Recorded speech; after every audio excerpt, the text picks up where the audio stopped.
इथं जायचं ME51N मध्ये. हो.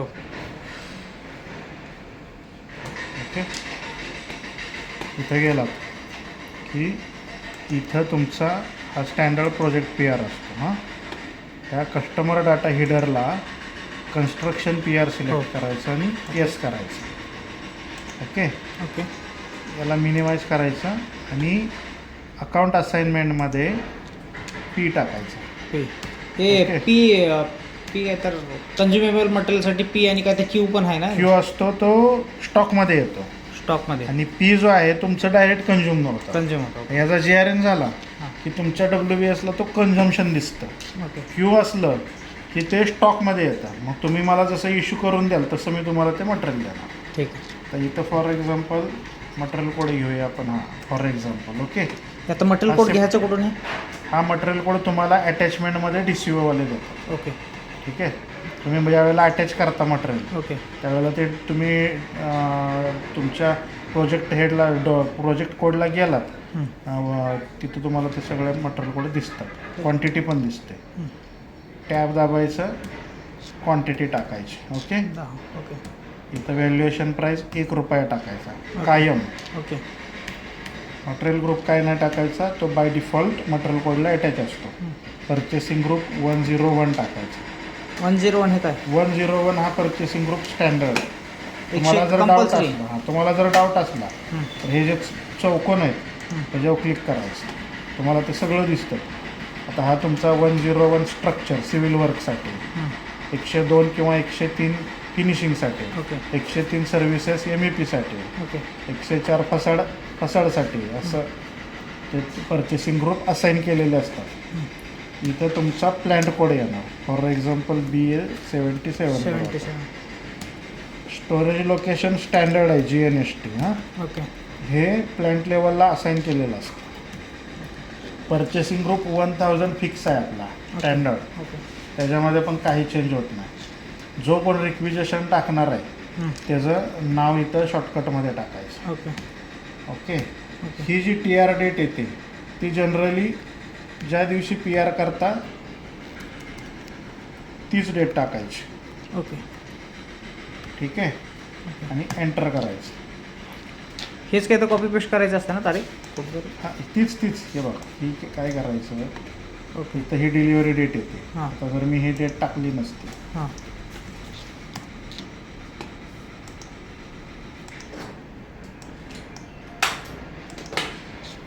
मी जर ही डिलिव्हरी इथं हे टाकली नसती तर इथं डिलिव्हरी डेट येते. तीच उचलून इथं टाकायची का? इथं टाकायची. ओके. ओके, आता TRDT म्हटलं काय आहे? TR म्हणजे तुम्हाला एक रेफरन्स डेट असतो. ओके, त्या दिवशी आपण डिलिव्हरी भेटून जाईल. हां, डिलिव्हरी नाही, तुम्हाला एक रेफरन्स डेट द्यायची असते की तुम्ही PR कधी केली. ओके. तर ते सिस्टीममध्ये बाय कस्टमायझेशन लेवलला त्यांनी केलेलं असतं. ॲक्च्युली त्याचा काही संबंध नसतो. ओके. ते टाकावा लागतो. आता इथं अकाउंट असाइनमेंट आयटम लेवलला अकाउंट असाइनमेंटमध्ये जायचं ओके. आणि इथं WBS टाकावा लागतो. हा जो काय XYZ तुमचा जो कोड असेल असेल. ओके. तो WBS इथं घ्यायचा. ओके. ज्या WBSला तुमचं मटेरियल अटॅच झालेलं असतं तोच WBS इथं टाकायचा, नाहीतर सिस्टीम घेत नाही. ओके, इथं एंटर केलं की इथं टेक्स्टमध्ये तुम्हाला कशासाठी कॉन्क्रीट पाहिजे तुम्ही ते टाकू शकता. ओके. गरज असेल तर टाका, नसलं गरज तर नाही टाकलं तरी चालेल. ओके. चालेल. हे झालं RMCचं. आता ही एरर का दाखवते आपल्याला? ॲट्रिब्यूटसाठी दाखवते. तर ह्या मटेरियल कोडला ॲट्रिब्यूट असतात. कॉन्क्रीटला स्टीलला ॲट्रिब्यूट नसतात. मटेरियल डाटामध्ये जायचं. ट्रिब्यूट म्हटलं काय असतं नेमकं ते? ॲट्रिब्यूट म्हणजे मटेरियलचं स्पेसिफिकेशन. डिटेल. ओके. टेक्स्टमध्ये लिहायचं असतं का कंटिन्यू कंपल्सरी? ते लिहावं लागतं. इथं लिहून डायरेक्ट सबमिट करायचं. कुठं सबमिट करायचं असते? 2 मिनटं दाखवतो मी. Account assignment.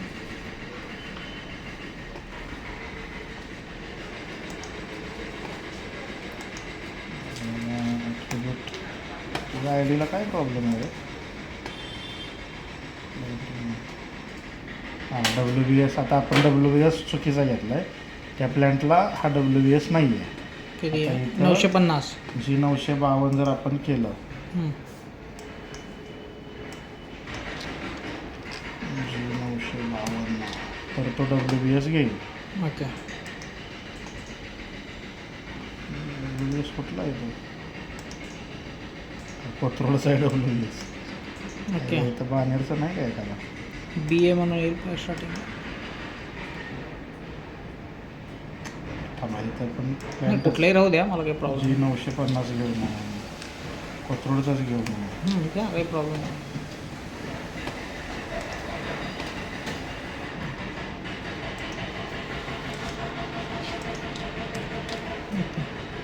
जे खाली जागा दिसते त्याच्यामध्ये ते भरून सेंड करायचं असतं ना. हां काय बघा आता हे झालं. आता व्हॅल्युएशन प्राईस 1 झाला. हां इथं एरर नाही आहे, रेड मार्क नाही म्हणजे एरर नाही. ओके आता हा जो त्रिकोण असतो ऑरेंज कलरचा हां हा वॉर्निंग मेसेज असतो, त्याचा काही प्रॉब्लेम नाही आहे. तर ह्या मटेरियल कोडला हेच नाही ॲट्रिब्यूट ॲड करायचे असेल तर हे बघा मटेरियल डाटामध्ये जायचं, ओके कॉन्फिगरेशन आहे ना त्याच्यावर क्लिक करायची आणि इथं तुम्हाला ॲट्रिब्यूट टाकू शकता. फॉर एक्झाम्पल तुम्हाला सेफ्टी कन्झ्युमेबलमध्ये काय पाहिजे, अलार्म बॉल पाहिजे, फायर बकेट पाहिजे, फर्स्ट एड बॉक्स पाहिजे, गमबूट त्या पाहिजे. मटेरियलमध्ये पण ते हां मग सेफ्टी आता तुम्ही इथं सेफ्टी नेट किंवा for example safety shoes select केलं. कॉन्क्रीट आणि स्टीलमध्ये पण असं येतं का? नाही येत नाही येत, अजिबात नाही येत. इथं ॲसेट नाही येते मग त्यामुळे इथं नो करायचं. ओके ॲसेट असेल तर त्याला ॲसेट कोड येतो. हां ओके हे झालं ओके केलं, ठीक आहे. हे झालं असं आणि इथं चेक करायचं, हा चेकचा ऑप्शन आहे. तराजू म्हणजे हो. चेकचा ऑप्शन. आणखीन एक विचारायचं होतं सर, हे नो मेसेज ड्युरिंग इथं असेट असेल तर इथं ए ए टाकायचं असतं. टाकायचं ए आणि कंझ्युमेबल मटेरियल असेल तर कॉन्क्रीटची क्यू. दाखवतो इथं हे अकाउंट असाइनमेंट आहे. ओके ह्याच्यात तुम्ही RMCची PR करताना, कॉन्क्रीटची PR करताना पीच टाकायचं. ओके नॉन RMC असेल तर क्यू टाकायचं ओके आणि ॲसेट करणार असाल तर ए टाकायचं. फॉर एक्झाम्पल इथं आहे सगळं. हा A for asset, okay. Okay परत हा P फॉर प्रोजेक्ट म्हणजे डायरेक्ट कन्झ्युम होतो. हो आणि क्यू केलं की तुम्ही प्रोजेक्ट मेक टू ऑर्डरमध्ये जाता. ओके म्हणजे काय तर ते मटेरियल आल्यानंतर स्टॉकमध्ये राहणार. जसं तुमच्या रिक्वायरमेंटप्रमाणे तुम्ही ते इश्यू करू शकता. ठीक आहे. हे 3 अकाउंट असाइनमेंट कॅटेगरी आपल्याला जनरली लागतात. ह्याच्या पलीकडे आपण ती बाकी कुठले यूज करतच नाही. एवढंच शिकायला पाहिजे ना. एवढंच ओके शिकायचं, चेक करायचं. इथं तुम्ही चेक केलं की खाली तुम्हाला मेसेज येतो. ओके तुमचं जर चुकीचं असेल तर तुम्हाला रेड मार्कचा एरर येतो. आणि असेल तर इथं बघा हे ग्रीन कलरचा ओकेचा मार्क येतो, no message issued during check, आणि तुम्ही सेव्ह करून टाकायचं. झाली PR.